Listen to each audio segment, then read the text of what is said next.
A walk in Amnesia. That morning, my wife and I said our usual goodbyes. She left her second cup of tea, and she followed me to the front door. She did this every day. She took from my coat a hair which was not there, and she told me to be careful. She always did this. I closed the door, and she went back to her tea. I am a lawyer, and I work very hard.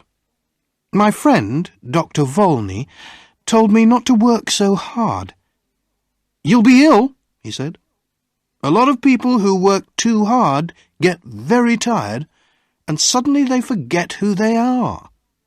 They can't remember anything. It's called amnesia. You need a change and a rest." "But I do rest," I replied.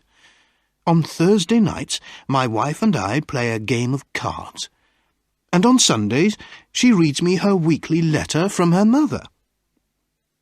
That morning, when I was walking to work, I thought about Dr. Volney's words. I was feeling very well and pleased with life. When I woke up, I was on a train and feeling very uncomfortable after a long sleep. I sat back in my seat and I tried to think. After a long time, I said to myself, "I must have a name." I looked in my pockets. No letter, no papers, nothing with my name on. But I found $3,000. I must be someone, I thought. The train was crowded with men who were all very friendly. One of them came and sat next to me. "Hi, my name's R.P. Boulder, Boulder & Son from Missouri. You're going to the meeting in New York, of course. What's your name?"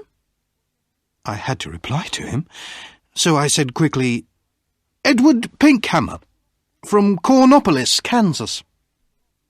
He was reading a newspaper, but every few minutes he looked up from it to talk to me. I understood from his conversation that he was a druggist, and he thought that I was a druggist too. "Are all these men druggists?" I asked. "Yes, they are," he answered. "Like us, they're all going to the yearly meeting in New York." After a time, he held out his newspaper to me. "Look at that," he said. "Here's another of those men who run away and then say that they have forgotten who they are. A man gets tired of his business and his family, and he wants to have a good time. He goes away somewhere, and when they find him, he says that he doesn't know who he is and that he can't remember anything." I took the paper and read this. Denver, June 12th. Elwyn C. Belford, an important lawyer in the town, left home 3 days ago and has not come back. Just before he left, he took out a lot of money from his bank. Nobody has seen him since that day. He is a quiet man who enjoys his work and is happily married. But Mr. Belford works very hard, and it is possible that he has amnesia. "But sometimes people do forget who they are, Mr. Boulder," I said. "Oh, come on," Mr. Boulder answered. "It's not true, you know. These men just want something more exciting in their lives. Another woman, perhaps. Something different." We arrived in New York at about 10 o'clock at night. I took a taxi to a hotel, and I wrote the name Edward Pinkhammer in the hotel book. Suddenly, I felt wild and happy. I was free. A man without a name can do anything. The young man behind the desk at the hotel looked at me a little strangely. I had no suitcase. "I'm here for the druggists' meeting," I said. My suitcase is lost." I took out some money and gave it to him. The next day I bought a suitcase and some clothes, and I began to live the life of Edward Pinkhammer. I didn't try to remember who or what I was. The next few days in Manhattan were wonderful. The theatres, the gardens, the music, the restaurants, the nightlife, the beautiful girls. And during this time, I learned something very important. If you want to be happy, you must be free. Sometimes I went to quiet, expensive restaurants with soft music.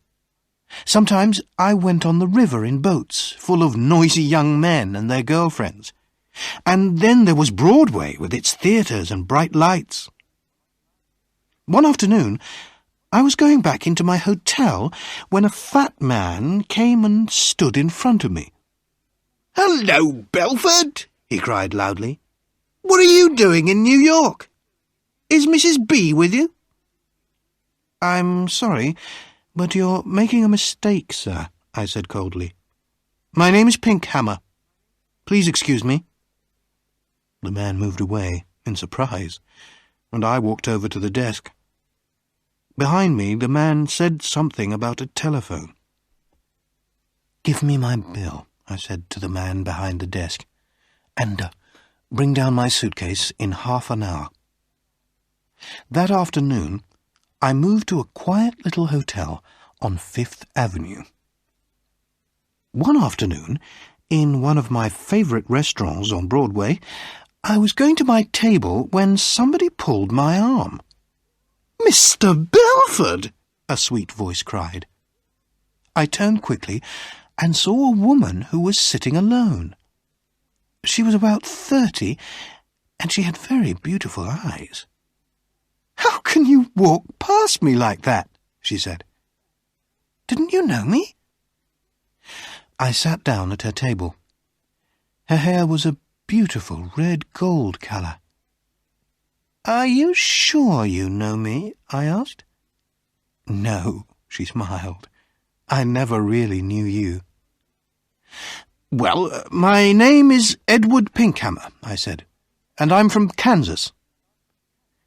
"So you haven't brought Mrs. Belford with you, then?" she said, and she laughed. "You haven't changed much in 15 years, Elwyn." Her wonderful eyes looked carefully at my face. "No," she said quietly. "You haven't forgotten. I told you that you could never forget."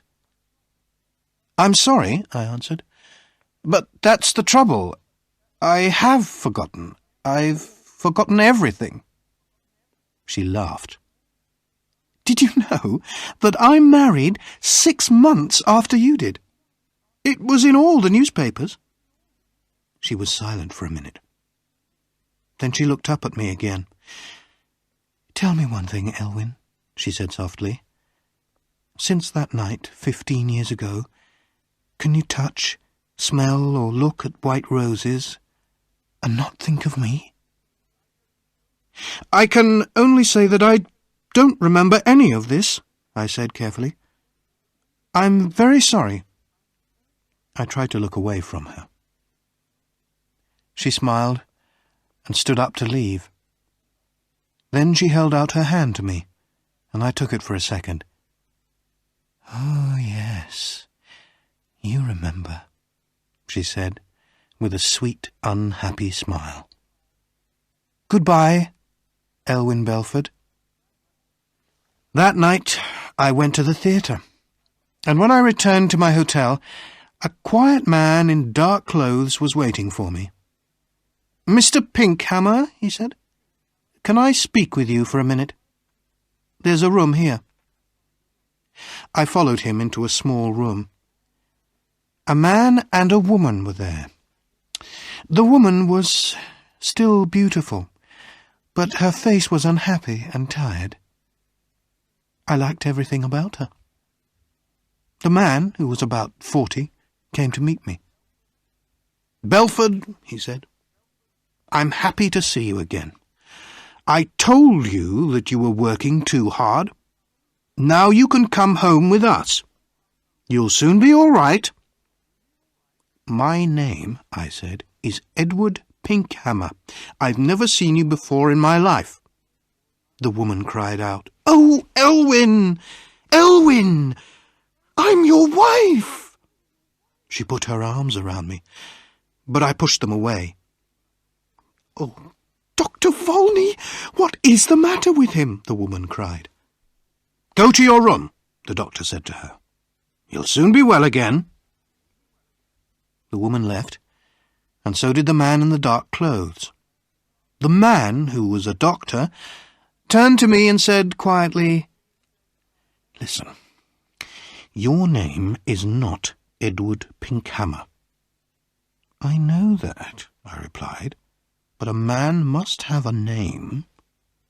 "Why not Pinkhammer?" "Your name," the doctor said, "is Elwyn Belford. You are one of the best lawyers in Denver, and that woman is your wife." "She's a very fine woman," I said, after a minute. "I love the colour of her hair." "She's a very good wife," the doctor replied. "When you left 2 weeks ago, she was very unhappy. Then we had a telephone call from a man who saw you in a hotel here." "I think I remember him," I said. "He called me Belford. Excuse me, but who are you?" "I'm Bobby Volney. I've been your friend for 20 years and your doctor for 15 years. Elwyn, try to remember." "You say you're a doctor," I said. "How can I get better? Does amnesia go slowly or suddenly?" "Sometimes slowly, sometimes suddenly." "Will you help me, Dr. Volney?" I asked. "Old friend," he said, "I'll do everything possible." "Very well. And if you're my doctor, you can't tell anybody what I say?" "Of course not," Dr. Volney answered. I stood up. There were some white roses on the table. I went over to the table, picked up the roses, and threw them far out of the window. Then I sat down again. "I think it will be best, Bobby," I said, "to get better suddenly. I'm a little tired of it all now. Go and bring my wife Marion in now." "But, oh, Doctor," I said with a happy smile. "Oh, my good old friend. It was wonderful." Please like and subscribe to the channel if you want to see the sequel.